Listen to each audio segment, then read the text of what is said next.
আসসালামু আলাইকুম। 134 পদে মিলিটারি ইঞ্জিনিয়ারিং সার্ভিসেসে নিয়োগ বিজ্ঞপ্তি প্রকাশ হয়েছে। আবেদনটি আমি মোবাইলের মাধ্যমে দেখিয়ে দিব। আপনার মোবাইলে আবেদন করে নিতে পারবেন। চলুন ভিডিওটি শুরু করা যাক। প্রথমে আপনি ক্রোম ব্রাউজার ওপেন করে নেবেন। সার্চ বারে গিয়ে mes.teletalk.com বিডি লিখে সার্চ করে দিবেন। করার পর দেখতে পাচ্ছেন একটু ওয়েবসাইট চলে এসেছে, এখানে একবার ক্লিক করে দিবেন। করার পর দেখতে পাচ্ছেন এখানে অ্যাপ্লিকেশন স্টার্ট 25/2/2025, অ্যাপ্লিকেশন ডিডলাইন 17/3/2025। নিচে দেখতে পাচ্ছেন application form, click here to apply online, just এখানে একবার ক্লিক করে দিবেন। করার পর দেখতে পাচ্ছেন উপরে একটা সার্কুলার দেওয়া আছে, সার্কুলার ক্লিক করে আবার নেক্সটে ক্লিক করে দিবেন। করার পর এখানে দেখতে পাচ্ছেন যে অনেকগুলো পোস্ট দেওয়া আছে, আপনার মতো আপনি পোস্ট দেখে নেবেন আপনি কোন পোস্টে আবেদন করবেন। আমি যেহেতু কম বেটের মধ্যে আবেদন করব, এর জন্য আমি এটা টিক চিহ্নতে ক্লিক করে নিচ্ছি, আবার নেক্সটে ক্লিক করে দিচ্ছি। করার পর নোতে ক্লিক করে আবার নেক্সটে ক্লিক করে দিবেন। করার পর দেখতে পাচ্ছেন আপনার সামনে বড় একটি ফর্ম চলে আসছে, আপনি এক এক করে ফর্মটি ফিল আপ করে নেবেন। আমি ফর্মটি ফিল আপ করে তারপর আপনার সাথে আসছি। অলরেডি আমার ফর্মটি ফিল আপ করা হয়ে গেছে। অ্যাপ্লিকেশন নেম আপনার নাম ইংলিশে লিখে দিবেন, আবেদনকার নাম বাংলায়, আপনার নাম বাংলাতে লিখে নেবেন, পিতার নাম ইংলিশে লিখে নেবেন, পিতার নাম বাংলাতে লিখে নেবেন, মাতার নাম ইংলিশে লিখে নেবেন, মাতার নাম বাংলাতে লিখে নেবেন। অবশ্যই সবগুলো ইনফরমেশন সঠিকভাবে আপনি ফিল আপ করবেন, ভুল যাতে না হয়। ডেট অফ বার্থে আপনি বসিয়ে নেবেন, আপনার জন্ম তারিখটি এখানে বসিয়ে নেবেন। ন্যাশনালিটি বাংলাদেশ সিলেক্ট করেই থাকবে। রিলিজন ইসলাম হলে ইসলাম, হিন্দু হলে হিন্দু সিলেক্ট করে নেবেন।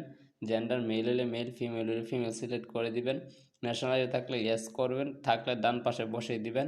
আর বার্থ রেজিস্ট্রেশন আপনার থাকলে এখানে জাস্ট বসিয়ে দিবেন। দেখতে পাচ্ছেন ম্যারিটাল স্ট্যাটাস, আপনি ম্যারিড হয়ে থাকলে ম্যারিড দিবেন, নাই সিঙ্গেল সিলেক্ট করে। মোবাইল নাম্বার আপনি জাস্ট মোবাইল নম্বর বসিয়ে দিবেন, কনফার্ম মোবাইল নাম্বার, এই মোবাইল নাম্বারটি এখানে বসিয়ে দিবেন। ইমেল আপনার যদি ইমেল অ্যাড্রেস থাকে জাস্ট এখানে দিয়ে নেবেন। কোটা থাকলে সিলেক্ট করে নেবেন, জব স্ট্যাটাস থাকলে জাস্ট দিয়ে নেবেন। প্রেজেন্ট অ্যাড্রেস বর্তমান ঠিকানা, কেয়ার অফ অনেকে ভুল করে যে কেয়ার অফ কী দিবে, আমি প্রত্যেকটা ভিডিওতে আপনাদেরকে বলে যে কেয়ার অফ আপনার পিতার নাম অথবা মাতার নাম এখানে বসিয়ে দিবেন। ভিলেজ আপনার ঠিকানা দিয়ে নেবেন, ডিস্ট্রিক্ট সিলেক্ট করে নেবেন, উপজেলা সিলেক্ট করে নেবেন, পোস্ট অফিসটি সিলেক্ট করে নেবেন, পোস্ট কোডটি বসিয়ে দিবেন। পোস্ট কোডটি অবশ্যই আপনার এনআইডি পেছনে দেওয়া আছে, জাস্ট এখানে বসিয়ে দিবেন। এই পাশে দেখতে পাচ্ছেন পার্মানেন্ট স্থায়ী ঠিকানা, এর উপরে দেখতে পাচ্ছেন সেম ইজ প্রেজেন্ট একটি বক্স দেওয়া আছে, বক্সে ক্লিক করে নেবেন। অটোমেটিক আপনার পার্মানেন্ট লিস্টে বসে যাবে। নিচে দেখতেছেন শিক্ষাগত যোগ্যতা এইচএসসি, এক্সামিনেশনে ক্লিক করবেন। করার পর এইচএসসি হলে এইচএসসি, দাখিল হলে দাখিল, ভোকেশনাল হলে ভোকেশনাল সিলেক্ট করে দিবেন। রোল নাম্বারটি দিয়ে নেবেন। গ্রুপ সাবজেক্ট সিলেক্ট করে নেবেন, আপনি হিউম্যানিটিস হলে হিউম্যানিটিস, বিজনেস স্টাডিজ হলে বিজনেস স্টাডিজ, সায়েন্স হলে সায়েন্স সিলেক্ট করে নেবেন। বোর্ড সিলেক্ট করে নেবেন, আপনি কোন বোর্ডের অধীনে এসএসসি পরীক্ষা দিয়েছেন। রেজাল্টের জিপি আউট অফ 5 সিলেক্ট করবেন। তারপরে ডান পাশে আপনি রেজাল্টে বসিয়ে দেবেন আপনি কত রেজাল্ট পেয়েছেন। পাসিংয়ের আপনি পাসিংয়েরটা দিয়ে নেবেন, আপনি কত সালে এসএসসি পরীক্ষা দিয়েছেন। এসএসসি কত যোগ্যতা এক্সামিনেশন, আপনি এসএসসি হলে এসএসসি, আলিম হলে আলিম, আপনি সিলেক্ট করে নেবেন। রোল নাম্বারটি বসিয়ে দিবেন। গ্রুপ বা সাবজেক্ট আপনি কোন গ্রুপের অধীনে পরীক্ষা দিয়েছেন, জাস্ট গ্রুপটি সিলেক্ট করবেন। বোর্ড আপনি কোন বোর্ডের অধীনে পরীক্ষা দিয়েছেন, জাস্ট বোর্ডটি সিলেক্ট করে নেবেন। দেখতেই পাচ্ছেন যে আমি ঢাকা সিলেক্ট করেছি, যেহেতু আমি ঢাকা থেকে পরীক্ষা দিয়েছি। Result GP out of 5 select করবেন। করার পর ডান পাশে রেজাল্টটি বসে দেবেন, আপনি কত রেজাল্ট পেয়েছেন। পাসিংয়ের আপনি পাসিংয়েরটি বসে দেবেন, আপনি কত সালে পাস করেছেন। নিচে দেখতে পাচ্ছেন গ্র্যাজুয়েট শিক্ষাগত যোগ্যতা, আপনি যদি কোনো গ্র্যাজুয়েট যোগ্যতা থাকলে এখানে বক্সে ক্লিক করে আপনি গ্র্যাজুয়েট যোগ্যতা দিয়ে নেবেন। যেহেতু আমার কোনো গ্র্যাজুয়েট যোগ্যতা নেই, এর জন্য আমি বক্সে তুলে দিচ্ছি। এখানে দেখতে পাচ্ছেন জব এক্সপিরিয়েন্স, আপনার যদি কোনো জব এক্সপিরিয়েন্স থাকলে এখানে উল্লেখ করে দিবেন। যেহেতু আমার কোনো জব এক্সপিরিয়েন্স নাই, এর জন্য আমি বক্সটি তুলে দিচ্ছি। নিচে দেখতে পাচ্ছেন আদার কোয়ালিফিকেশন এক্সপিরিয়েন্স, যেহেতু আমি এই পোস্টে কম্পিউটার অপারেটর হিসাবে আবেদন করছি, এর জন্য আমাকে দুইটা অপশনই সিলেক্ট করে দিতে হবে।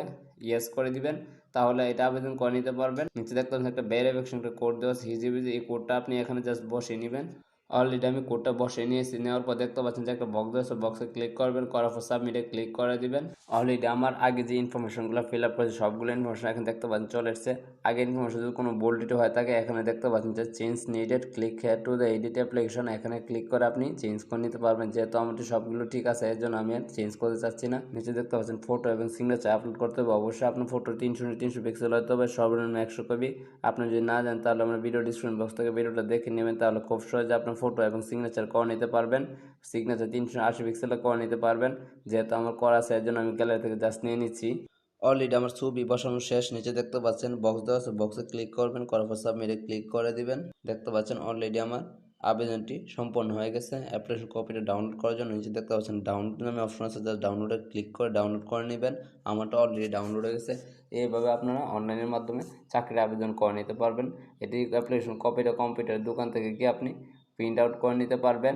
ভিডিওটি যদি একটু ভালো লেগে থাকে অবশ্যই চ্যানেলটি সাবস্ক্রাইব করতে ভুলবেন না এবং নিয়মিত ভিডিও পাওয়ার জন্য সঙ্গেই থাকুন।